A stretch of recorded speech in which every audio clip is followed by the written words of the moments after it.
Okay. Okay. Hindi tayo naka-dual ngayon. Kasi ano naman tayo. Tawag dyan. Tawag dito. Selfie stick. Hey! How are you? Para may ibang video natin, hindi masyadong nakatutok sa kabilang side. Hindi nyo na nakikita ang mukha ko. Okay. Wow, andito sila. Yung aking mga favorite birds. Hi, birds. Ay, hindi mo pala makikita na sa kabila. Oy, saan kayo pupunta? Nagsialisa, natakot yata sila. Huwag kayo matakot. Andito po tayo sa ating... Hindi kutan ako ng mga birds. Hi, birds. Sige lang, ikot lang kayo. Ngayon ay medyo alas 7 na. Late na. Next time, magahan natin ng konti. Kasi pag dilat ko, hindi kagad tayo nakarating dito. Nagising ako kanina mga 6:30 a.m. Ay, mga 6. Maaga pala ako nagising. Next time, magahan natin. Kamusta naman kayo dyan? Inhale muna tayo. Inhale. Exhale. Inhale. Exhale. One more time. Inhale. Exhale. Woo. One more last. Inhale. Exhale. Amazing. This is life. Maganda po ang gising natin kasi hindi tayo masyadong puyat. Ay, naka. Alam niyo ba, lahat naman tayo gusto ng improvement sa buhay, di ba? Ang gusto nating improvement talaga is discipline. Sino may disiplina? Taas ang kamay. Anong disiplina? Isa sa mga importanteng bagay na madalas binabaliwala na ngayon ng mga tao is yung importansya ng tulog. Kung di ako natulog na maaga-aga, hindi ako magigising ng ganitong kaaga at hindi ako makakapagpa-araw. So, ang hirap ng work ng yung mga graveyard, nako, delikado ang buhay. Bakit? Hindi mo na nakukuha yung normal sleep. Yung totoong tulog. Yung totoong tulog ng gabi. Kaya, ngayon, sobrang gising na ako. And alam ko yung dahilan. Bakit ang mga tao ay laging puyat. Ang number 1, ano ba mga dahilan dati kung bakit napupuyat ang mga tao? Dati kwentuhan nakikipagkwentuhan sa kapitbahay, sa mga kapatid. Pero ngayon, anong nagpapaano sa mga tao? Ang nangyayari lang, walang katapusang chut-chut, kakaganyan sa cellphone. So, ang nangyayari, napupuyat, hindi mo na mamalayan, alas 10 na, alas 11 na, kakaswipe. May gagawin akong 30-day challenge, baka gusto niyo sumama. Gagawa ko ng cellphone jail. Kaya sasabihin ko na sa inyo dito para magawa ko na. Kasi matagal ko na itong gustong gawin. Cellphone jail. Ano ibig sabihin nun? Maglalagay ako ng isang kahon. Doon ko ilalagay yung cellphone ko. Kailangan ikulong ko na siya mula alas. Ngayon pala magde-decide. Alas 9 ng gabi. Ayan. Hanggang alas 5 ng umaga. Ayan. Maglalagay ako ng alarm sa aking cellphone. O, pag nag-alarm na, warning, 8:30 na, prepare for the jail of your cellphone. Kasi ang dami sanang pwedeng gawin pampaantok tulad ng magbasa ng libro or magmuni-muni, mag-planning. Nangyari swipe ng swipe. Napuyat ka na. Updated ka nga sa lahat ng social media. Pero yung yung mind mo, hindi naman talaga ganun na nourish. Buti lang may good conversation ako. Shout out kay Sir. Sir. Alam mo na kung sino ka. Good conversation kami kahapon. Siguro last mga 2 hours kahapon ng hapon. Iba rin kasi may kausap ka na meron ka talagang katalastasan ng utak. Yeah. Okay. So, anong gagawin ko pag sinelphone jail ko na siya? Hindi itatago ko na siya, hindi ko na siya gagamitin ng buong magdamag.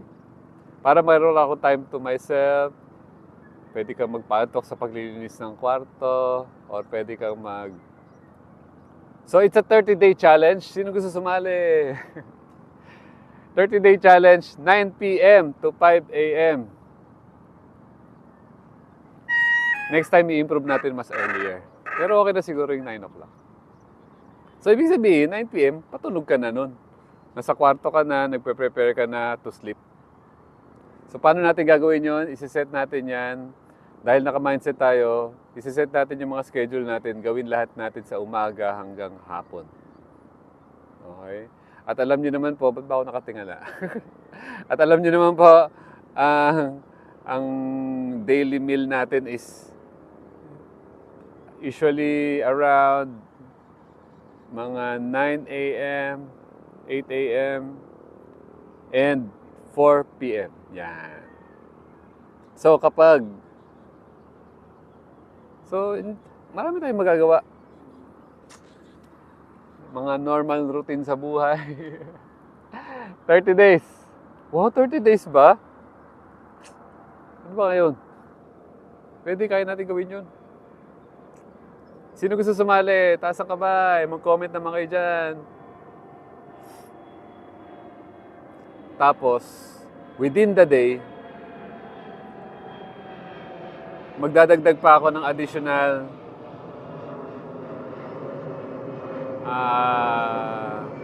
mga 2 hours. Kasi talagang kailangan natin bantayan yung ating sarili sa social media. Kailangan balanse talaga. Akala kasi ng tao laging, paano yun? Pag pinatay mo yung cellphone mo, hindi mo baka may emergency, etc. Walang emergency. Hindi ka naman 911. Walang tatawag sa'yo. Kaya, maganda, tipid na sa battery, tipid pa sa, sa radiations paggabi. Kaya, abangan ang mga susunod. Pag nagawa ko to ngayong gabi, syempre maaga ako magigising bukas, baka makapag-vlog ulit ako. Okay? Baka nami-miss nyo na ako eh. Na-miss nyo ba ako? Comment naman kayo dyan. Meron ba ako followers? Baka walang nanonood. So, yun isa sa mga goal natin. Makatulog ng maayos, makagising ng maayos in 30 days to make a habit. Kaya natin ito ginagawa, hindi lang para gawin siya ng temporarily, kasi gusto natin siya gawin ng matagal. So, 30 days muna. Kung sinong up to it, mag-message lang po kayo dito and make sure na, pwede kayong mag-vlog din o kaya mag-send kayo ng video o kaya mag-comment kayo ng mga, kung anong naging magandang effect sa'yo ng pagkulong sa cellphone. Ikulong mo siya ng 9 p.m. to 5 a.m. Pwede nga hanggang mas maaga pa eh. Kasi nangyari sa tao, bago matulog, cellphone. Bago magising, pagkagising, cellphone na kaagad. Ay, naka. Okay, sana comment din kayo, maliwanag ba ang aking voice? Gamit po tayo ngayon ng, ito yung microphone, 7 Rhymes. Ayan. Nabili po natin yan sa Shopee. Hindi natin yung masyado na nagagamit, pero ngayon nagamit natin. So, gusto niyo ba yung lugar ko? Nasa nature po tayo. Meron po tayong dyan dagat sa likod. Meron tayong dyan mga halaman sa kabilang side. Yan. Meron tayong konting clouds. Saan yung clouds? Yun. And, kung meron pa kayong mga gusto maging topic, may mga nagre-request yung last video yung tungkol sa NoFap. Tuloy-tuloy ko pa rin yun. Talagang matindi yun.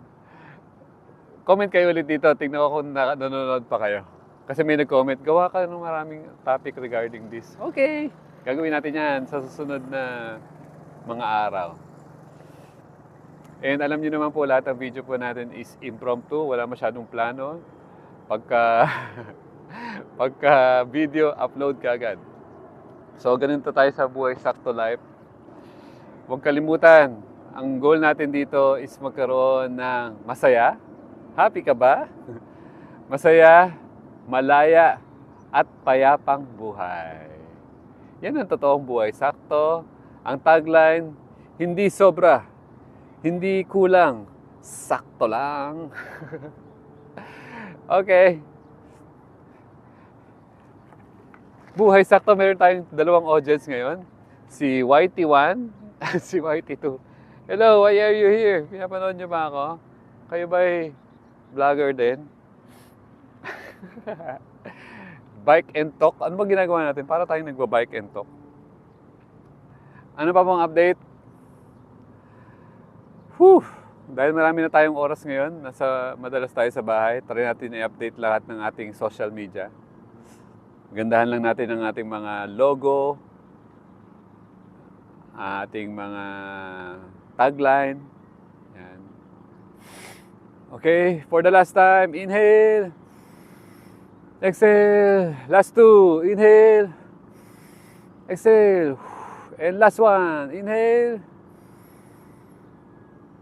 Exhale. I love you all. Kapayapaan, kasiyahan, kalayaan para sa inyong lahat. Bye-bye!